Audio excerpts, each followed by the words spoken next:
Hello everyone, welcome to the maths in my way. तो दोस्तों, पिछले लेक्चर में हमने जाना था कि ये सब ट्रिग्नोमेट्री के बारे में हमने जाना है कि ट्रिग्नोमेट्री क्या होती है। उसके बाद हमने ट्रिग्नोमेट्रिक रेशोज के बारे में हमने जाना, और हमने जाना कि साइन 30, कोस 45, इन सब की वैल्यूज क्या होती है। तो दोस्तों, हमने पिछले लेक्चर में हमने जो देखा वो मैं आप लोग को लिख देता हूँ यहाँ पर। साइन 30 की वैल्यू हमने निकालना सीखी। 30, 60 डिग्री, 45 डिग्री, इन तीनों की वैल्यू हमने निकाली। और कोस में भी हमने यही किया। कोस 30, 60, 45, 10 के केस में भी हमने सेम यही किया। तो अब एक बार हम इनकी वैल्यू लिख लेते हैं दोस्तों। एक टेबल में बना लेता हूं यहाँ पर। इसमें एंगल, साइन, कोस और 10। तो दोस्तों 0, सॉरी 30, 45 और 60 डिग्री, हमने इन तीन एंगल्स के लिए साइन कोस 10 की वैल्यू निकाली। तो साइन 30 की जो वैल्यू आई थी हमारे पास 1/2 आई थी। सॉरी, 1/2। कोस 40, साइन 45 के लिए हमारे पास वैल्यू आई थी 1/√2। साइन 60 के लिए वैल्यू आई थी √3/2। इसी तरीके से कोस 30 के लिए जो वैल्यू आई थी √3/2 आई थी। कोस 45 के लिए 1/√2 आई थी। और कोस 60 के लिए 1/2 आई थी। टेन 30 के लिए 1/√3 आई थी। टेन 45 के लिए 1 आई थी। और 1060 के लिए √3 आई थी। तो दोस्तों, अब इनके रेसिप्रोकल के बारे में भी हम देख लेते हैं। जो साइन का उल्टा क्या होता है? कोसेक। कोस का उल्टा सेक। और टेन का उल्टा होता है कोट। तो अब हम देख लेते हैं 30, 45 और 60 डिग्री एंगल्स के लिए इन तीनों ट्रिग्नोमेट्रिक रेशियोज की क्या क्या वैल्यू होती है। तो कोसेक 30 क्या होगा? साइन 30 का उल्टा, तो यानी इट विल बी 2। कोस 45 का क्या होगा? कोसेक 45 क्या होगा? साइन 45 का उल्टा, यानी √2। और साइन 60 का उल्टा होगा कोसेक 60, इट विल बी 2/√3। सेक 30 क्या होगा? कोस 30 का उल्टा, यानी 2/√3। और जी कोस 45 क्या होगा? √2। और सेक 45 होगा √2। और सेक 60 क्या होगा? कोस 60 का उल्टा, यानी 2। कोट 30 देख लेते हैं हम क्या होगा। कोट 30 की वैल्यू होगी टेन 30 की उल्टी, यानी √3। कोट 45 होगा 1। और कोट 60 होगा 1/√3।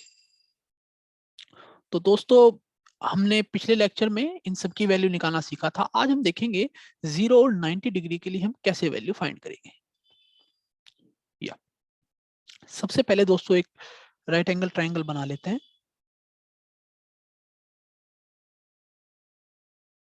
एक राइट एंगल ट्राइंगल, सॉरी गलत बन गया, हाथ दोबारा बना लेता हूं।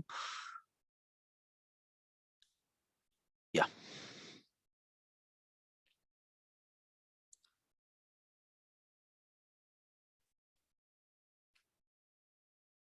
ये एक ट्राइंगल है ए, बी और सी।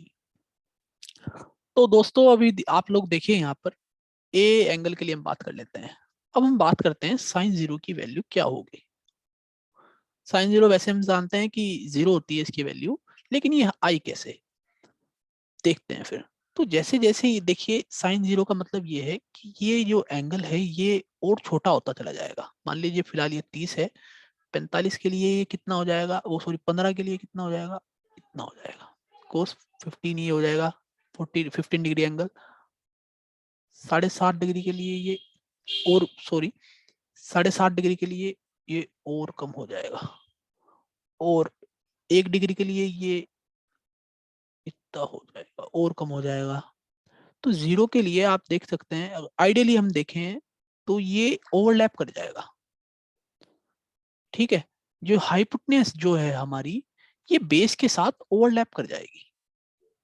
ठीक है, तो इन दैट केस हमारा जो परपेंडिकुलर है ना, वो 0 हो जाएगा। As theta, let's say angle theta is nothing but angle, as theta tends to 0 degree, the perpendicular or height or perpendicular of the right angle triangle tends to 0.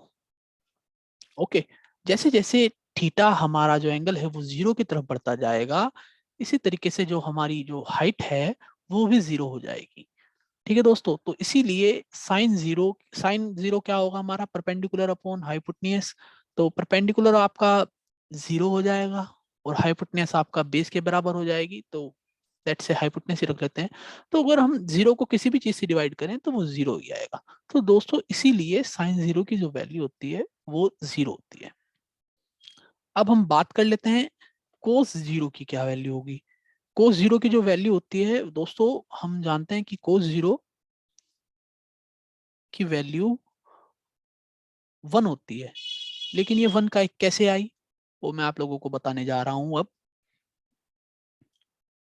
या तो कोस 0 की जो वैल्यू होती है हम सभी जानते हैं 1 होती है। लेकिन कोस 0 क्या होता है?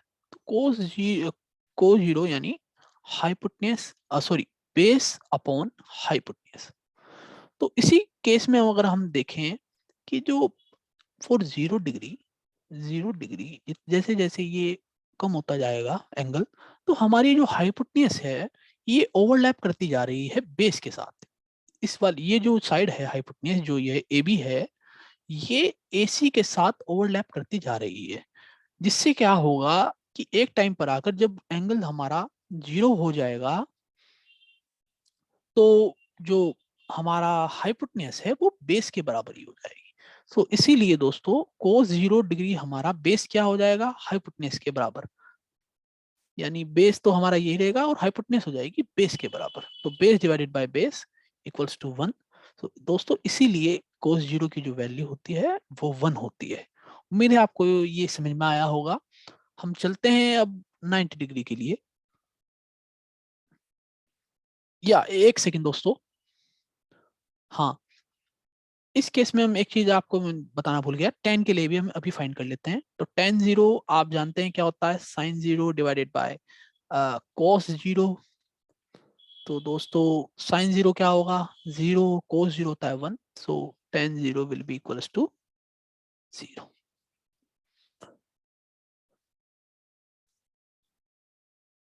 या अब हम देख लेते हैं कि 90 डिग्री के लिए क्या अप्रोच होगी। तो देखिए दोस्तों,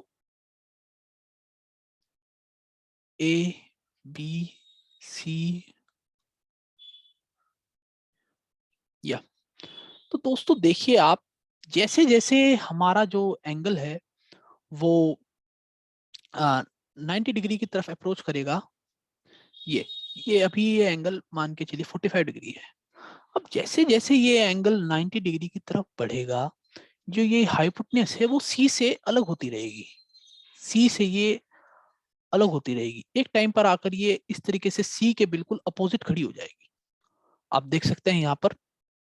और ये कहाँ जाकर मिलेंगी? ये इन्फिनाइट पर जाकर मिलेंगी, क्योंकि ये एसी हाइपोटेन्यूस और जो आपका जो परपेंडिकुलर है ये पैरेलल हो जाएंगी। और पैरेलल लाइंस कहाँ मीट करती हैं? इन्फिनिटी पर जाकर। तो दोस्तों अब आप देख सकते हैं साइन 90 के केस में क्या होगा। साइन 90 क्या होता है? Perpendicular upon hypotenuse. तो आप जैसे ही जानते हैं परपेंडिकुलर भी हाइपोटेन्यूस ये इन्फिनिटी पर जाकर मीट करेंगी तो इनकी लेंथ बहुत ज्यादा बढ़ जाएगी, बहुत ज्यादा। सो परपेंडिकुलर और हाइपोटेन्यूस ये दोनों बराबर ही हो जाएंगी, क्योंकि इन्फिनिटी पे मिलने वाली हैं, दोनों की लेंथ इन्फिनिटी हो जाएगी। तो साइन 90 यहाँ पर परपेंडिकुलर हाइपोटेन्यूस के इक्वल हो जाएगा, सॉरी हाइपोटेन्यूस परपेंडिकुलर के इक्वल हो जाएगी। तो p by p equals to 1। तो इसीलिए हमारा जो साइन 90 है वो 1 हो जाएगा। अब बात कर लेते हैं कि कोस 90 0 क्यों होता है। तो देखिए दोस्तों इसी केस में कि जब आपका एंगल जो है वो 90 डिग्री अप्रोच हो गया, आपकी इस तरीके की जो शेप है वो ये डेवलप हो जाएगी। तो इस केस में आप देख सकते हैं कि जो हाइपोटेन्यूस है उसकी लेंथ बढ़कर के इन्फिनिटी तक वो पहुंच रही है। लेकिन जो आपका बेस है वो उसकी एक फिक्स वैल्यू है ना। तो ए भी हमारा यहाँ पर जो बेस है उसकी एक फिक्स वैल्यू है। तो कोस 90 क्या होता है? Cos 90 equals to base upon hypotenuse. और बेस आप सभी लोग जानते हैं कि ए बी है, इसकी कुछ फिक्स वैल्यू है। और हाइपोटेन्यूस हमारी इन्फिनिटी हो गई। तो anything divided by infinity equals to 0। तो कोस 90 इसीलिए हमारा 0 हो जाता है। इसी बीच हम tan 90 की बात कर लेते हैं अभी। तो tan 90 क्या होगा? sin 90 divided by cos 90। तो साइन 90 की जो वैल्यू है वो हमारे पास 1 है और कोस 90 की जो वैल्यू है वो 1 है, और सॉरी 0 है।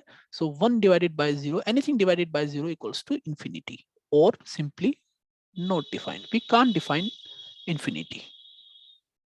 वैसे एक आदमी था जो इंफिनिटी को जानता था, और आपको जानकर ये प्राउड होगा कि वो इंडियन ओरिजिन की था, जिनका नाम था एस रामानुजन जी। बहुत ग्रेट मैथमेटिशियन थे ये इंडिया के, और इनके बारे में कहा जाता है कि the man who knew infinity. और इनके ऊपर एक ये मूवी बनी है, हॉलीवुड वालों ने बनाई है, जिसका टाइटल भी यही है मूवी का, the man who knew infinity. काफी अच्छी मूवी है, आप चाहे तो इसको देख सकते हैं, the man who knew infinity. तो मेरे दोस्तों, आप सभी भी अब जान चुके होंगे कि 0, 90 इनकी वैल्यू फाइंड करने के लिए, ट्रिग्नोमेट्रिक रेशियोज की वैल्यू फाइंड करने के लिए हम किस तरीके से हम अप्रोच करते हैं। तो अगर आपको कुछ भी दिक्कत हो, आप मुझसे पूछ सकते हैं कभी भी, ठीक है, कमेंट में आप मुझसे पूछ सकते हैं। और तो दोस्तों अब देख लेते हैं, हमने एक बार जो हमने फाइंड आउट किया उसको लिख लेते हैं। या एंगल 0 डिग्री और 90 डिग्री के लिए हमने फाइंड आउट किया, और क्या क्या फाइंड आउट किया, साइन, कोस और टेन। तो साइन 0 की वैल्यू हमने देखा 0 आई, साइन 90 की वैल्यू 1 आई, कोस 0 की वैल्यू 1 आई, और कोस 90 की वैल्यू 0 आई। टेन 0 0 रहा, और ये not defined, ten 90 0 not defined रहा। अब देख लेते हैं कि साइन का उल्टा यानी कोसेक, कोस कोस का उल्टा सेक, और टेन का उल्टा कोट। इन तीनों ट्रिग्नोमेट्रिक रेशियोज के लिए 0 और 90 डिग्री की एंगल की वैल्यू क्या होगी। कोस 0 यानी साइन 0 का उल्टा, sine 0 1 divided by sine 0, 1 divided by 0 यानी नॉट डिफाइंड। ओके, 90 क्या होगा, 1 divided by 1, it will be 1। तो सेक 0 क्या होगा, 1 divided by 1, it will be 1, and sec 90 होगा नॉट डिफाइंड। कोट 0 क्या होगा, नॉट डिफाइंड, और कोट 90 होगा 1। सो दोस्तों, मिलते हैं आपसे अगले लेक्चर में। तब तक के लिए अगर आपको कुछ भी दिक्कत हो, आप मुझसे पूछ सकते हैं, और आप अपनी डाउट्स जो हैं मुझको मेल भी कर सकते हैं, मैं डिस्क्रिप्शन में मेल प्रोवाइड करवा दूंगा। कुछ भी दिक्कत है आप मुझसे पूछिए, कमेंट में पूछिए। तब तक के लिए आप पढ़ते रहिए, खुश रहिए, और बाय बाय।